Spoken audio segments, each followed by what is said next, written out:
Bakit nahaharap sa mga reklamo si Angelica de la Cruz?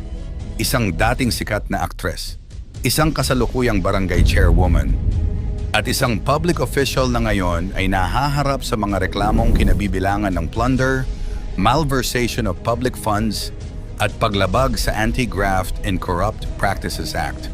Dagdag pa rito, nakatanggap pa umano siya ng death threat na may kasamang 3 bala ng baril habang tumatakbo bilang vice-alkalde ng Malabon.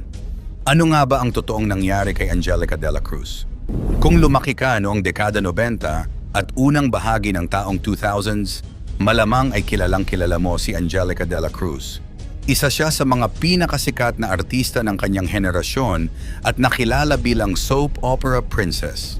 Ngunit ngayon, hindi na ang kanyang mga teleserye ang laman ng balita, kundi ang kanyang buhay bilang isang lingkod bayan. Si Angelica de la Cruz, na ang tunay na pangalan ay Maria Lourdes Eger de la Cruz, ay isinilang noong Oktubre 29, 1981 sa Quezon City. Anak siya ng isang Pilipinong ama at isang inang may dugong Italian at Austrian. Bata pa lamang ay nasa mundo na siya ng entertainment. Noong 1974, siya ang umawit ng Tagalog theme song ng anime na Sailor Moon.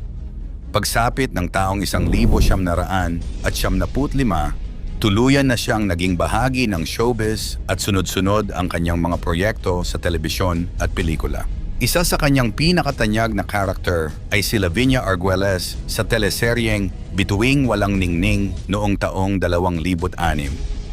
Dahil sa mahusay niyang pagganap bilang kontrabida, lalo pang sumikat ang kanyang pangalan at kinilala siya bilang isa sa pinakamahusay na aktres ng kanyang henerasyon. Ngunit sa kasagsagan ng kanyang karera, pinili niyang tahakin ang ibang landas. Noong taong 2013, pumasok siya sa serbisyo publiko at nahalal bilang barangay chairwoman ng Barangay Longos, Malabon, isang posisyong kanyang pinagsilbihan habang paminsan-minsan ay tumatanggap pa rin ng ilang proyekto sa telebisyon. Ngunit pagsapit ng taong 2025, muling naging laman ng mga balita ang kanyang pangalan. Sa gitna ng paghahanda para sa halalan, isang pribadong complainant ang naghain ng mga reklamong kriminal at administratibo laban sa kanya sa Office of the Ombudsman.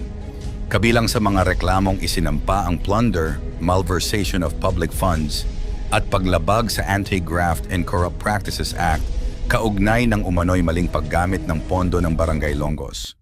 May kasama rin umanong mga administratibong reklamo tungkol sa kanyang panunungkulan bilang barangay chairwoman. Gayunpaman, mahalagang linawin na ang mga ito ay mga reklamong isinampa pa lamang.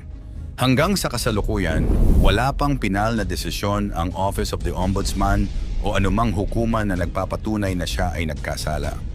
Matapos lumabas ang balita, agad namang nagsalita si Angelica. Mariin niyang itinanggi ang lahat ng paratang at sinabi niyang wala siyang nilabag na batas. Ayon sa kanya, ang mga reklamong isinampa laban sa kanya ay may kaugnayan sa politika at bahagi umano ng paninira laban sa kanyang kandidatura noong 2025 elections. Ngunit hindi lamang mga reklamo ang kanyang kinaharap. Habang umiinit ang kampanya para sa pagka-vice-alkalde ng Malabon, ibinahagi niya sa publiko na nakatanggap siya ng isang liham na may kasamang 3 bala ng baril. Ayon sa kanya, pinagbabantaan siyang umatras sa halalan at maging ang kanyang pamilya ay isinama sa pagbabanta. Hindi rin umano iyon ang unang pagkakataon. Sinabi niyang nakaranas na rin siya ng katulad na insidente noong 2022. Dahil dito, humingi siya ng tulong sa mga awtoridad upang matukoy kung sino ang nasa likod ng mga pagbabanta. Sa kabila ng lahat ng ito, ipinagpatuloy pa rin niya ang kanyang kampanya. Ngunit noong Mayo 2025, hindi siya pinalad na manalo bilang vice-alkalde ng Malabon. Sa kabila ng pagkatalo sa halalan, nananatili siyang barangay chairwoman ng Barangay Longos, Malabon, habang nagpapatuloy ang pagproseso ng mga reklamong isinampa laban sa kanya. Hanggang ngayon, wala pang pinal na desisyon ang Office of the Ombudsman sa mga kasong kanyang kinahaharap. Ito ang mahalagang tandaan. Sa ilalim ng batas ng Pilipinas, ang bawat akusado ay may presumption of innocence. Ibig sabihin, itinuturing siyang inosente hanggat hindi na patutunayang nagkasala sa pamamagitan ng pinal na desisyon ng korte o ng kinaukulang ahensya. Sa ngayon, nananatiling bukas ang susunod na kabanata sa buhay ni Angelica de la Cruz. Magbabalik pa kaya siya sa telebisyon? Magpapatuloy pa kaya siya sa mas mataas na posisyon sa politika?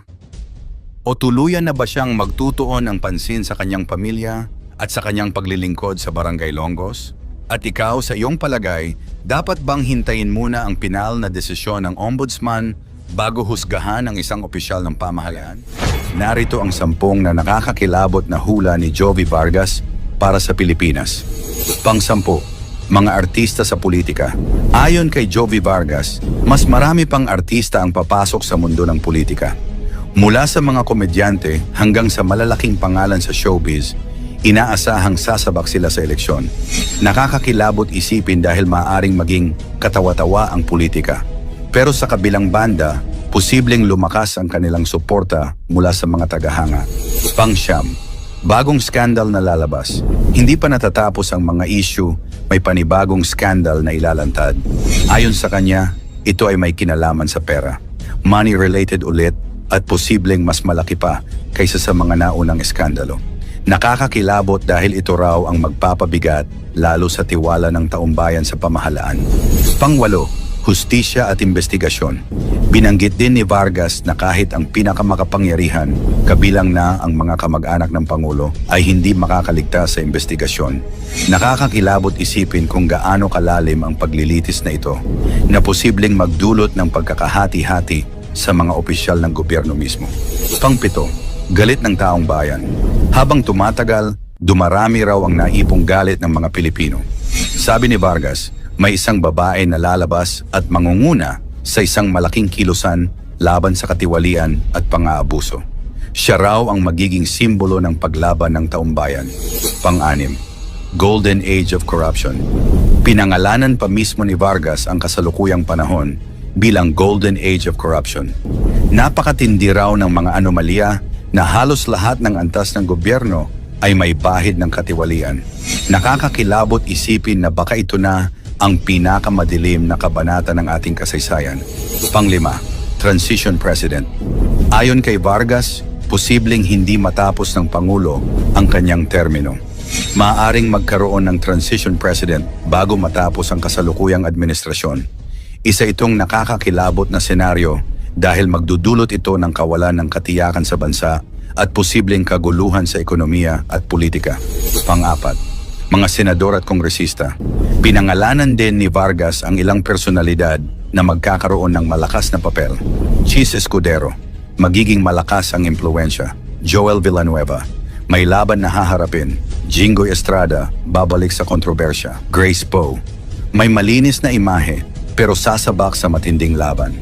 Vilma Santos at Ralph Recto, may malaking papel sa politika. Bato de la Rosa, haharapin ang kanyang mga sariling issue. Salceda at Romualdez, lalong sisikat sa politika. Nakakakilabot dahil malinaw na mas lalong lalalim ang hidwaan sa loob ng Senado at Kongreso. Pang-8, mga rally at protesta. Magiging mas malakas pa raw ang mga kilos protesta. Hindi lang simpleng pagtitipon, kundi posibleng kasing lakas ng people power ang mangyari. Ayon sa kanya, mas marami pang Pilipino ang lalabas sa lansangan para ipaglaban ang kanilang karapatan laban sa katiwalian. Pangalawa, posibilidad ng pagbagsak ng Pangulo direkta niyang sinabi. Kung hindi maayos ng Pangulo ang mga problemang ito, may posibilidad na hindi niya matapos ang kanyang termino. Isang nakakakilabot na hula na nagdadala ng malaking tanong. Handa ba ang Pilipinas sa isang biglaang pagbabago ng liderato? At ating number 1, kapalaran ng Pilipinas. At ito na ang pinaka-nakakatindig balahibo. Ayon kay Jovi, ang hinaharap ng Pilipinas ay alanganin. Kung tuluyan ngang bumagsak ang kasalukuyang pamahalaan, masusubok ang bayan sa gitna ng kaguluhan. Pero may liwanag dahil sa susunod-sunod na mga pangulo, sa ikatlong presidente pa, makikita ang tunay na pagbabago at pag-angat ng bansa. Ibig sabihin mahaba pa ang daan pero may pag-asa. Ang tanong, kaya ba nating pagdaanan ang lahat ng ito bilang isang nagkakaisang bayan? Tandaan, mangyari man o hindi ang mga hula, lagi nating tandaan na sa Diyos lang tayo magtiwala. hindi sa mga manghuhula. Ano sa palagay mo? Mangyayari kaya ang mga hula na ito o isa lamang itong kwentong bunga ng malikot na imahinasyon? Ikomento mo ito sa ibaba. Huwag kalimutang i-like, i-share at mag-subscribe. Maraming salamat at God bless.